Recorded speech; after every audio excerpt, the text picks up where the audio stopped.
The date was October 25, 1995. The morning air in Fox River Grove, Illinois, was cold and thick with a damp, autumnal mist. It was a morning like any other in the small, quiet town. People started their cars, their breath visible in the 40-degree chill.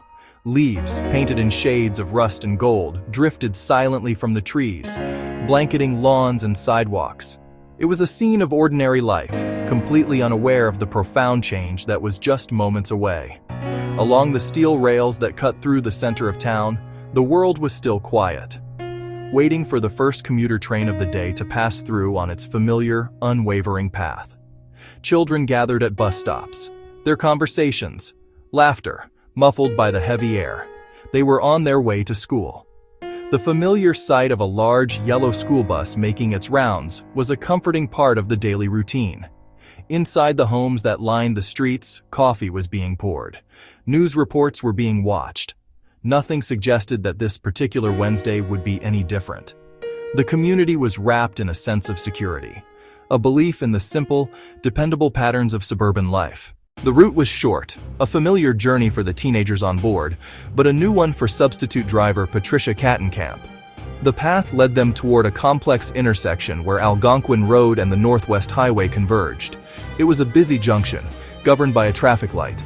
Just behind that traffic light, separated by only a short distance, lay the train tracks of the Metra commuter line, a space designed with little room for error. As the bus approached the crossing, the mournful sound of a train horn began to cut through the morning stillness. At approximately 7:10 in the morning, the bus came to a halt. The driver stopped for the red light at the intersection, just as she was supposed to, focused on the signal ahead. Unseen by the driver, the rear 12 feet of the school bus extended back over the railroad tracks.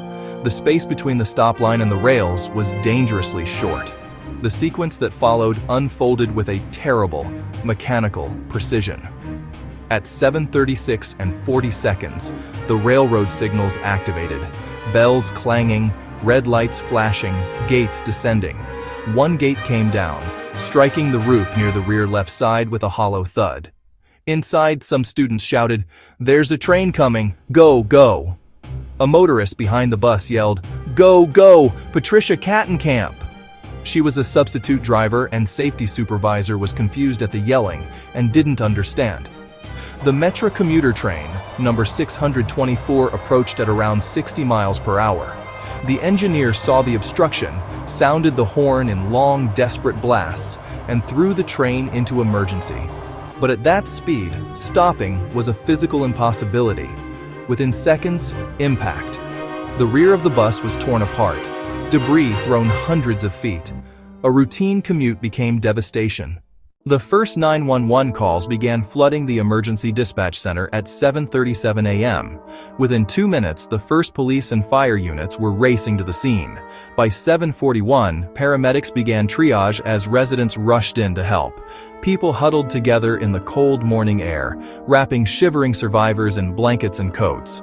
Between 7:45 and 7:55, ambulances and even school buses carried victims to local hospitals. By 8:15, more emergency crews and crisis counselors arrived. The chassis sat on one side of the tracks. The mangled body lay yards away. Responders worked with grim determination as the town stood in stunned silence.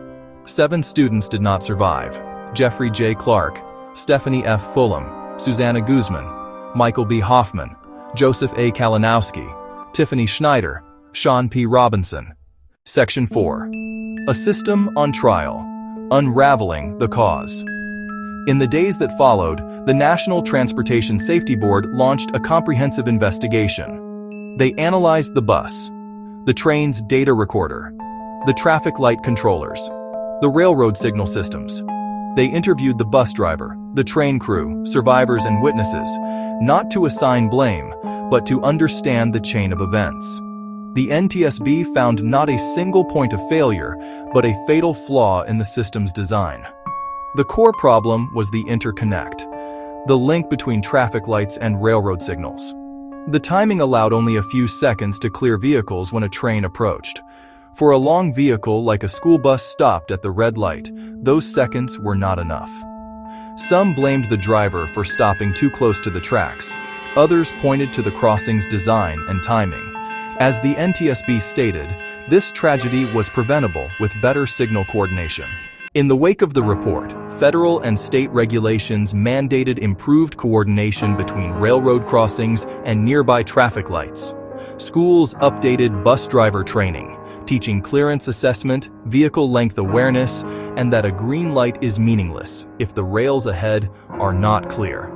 Across the country, safer crossings and better systems now stand as the legacy of lessons learned that morning. 7 students lost their lives that morning, but their memory helped change laws and prevent countless future tragedies. Their legacy endures, a reminder that safety is a responsibility that never ends. Nearly 3 decades later, many survivors live privately, choosing quiet lives away from the spotlight. Understandably, some may still feel saddened, carrying memories no one else can fully see. Today, only one identified survivor has publicly shared his story.